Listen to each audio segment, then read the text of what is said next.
wana jinne mi tuwi neddo e haglaji mabbe ko mi fanto mi hode hoore mi wayli neddo koy doyngol kebat mi fritto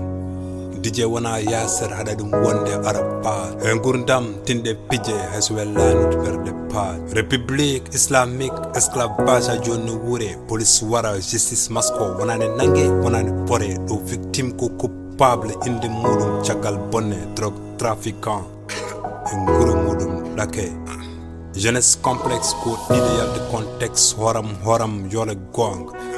ko prétexte négativité dum artissement joy contexte terde bol wade ka tout tourne autour du sexe so donc am yo bamto am tar faway bibji sondu mo sang poye tay hojom keba petali tondu jaspe gardi en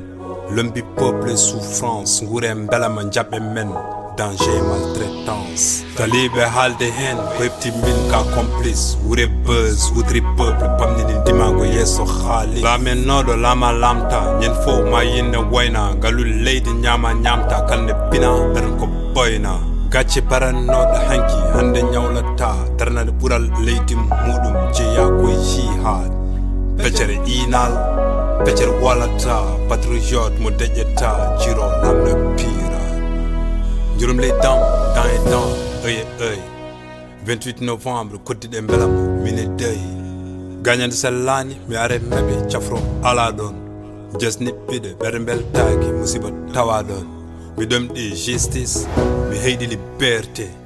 yide mi potal to yamdo ko fierté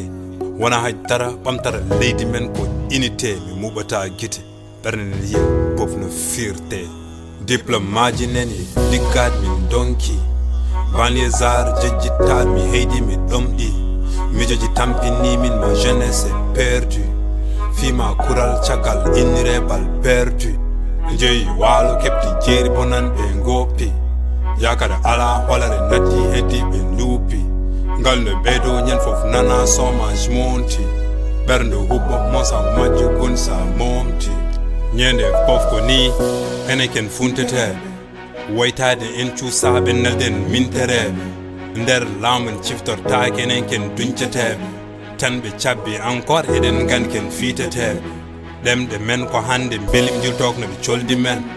wana yidde ko yilade tan no be kebri men be totti men pike pelen gas qabri men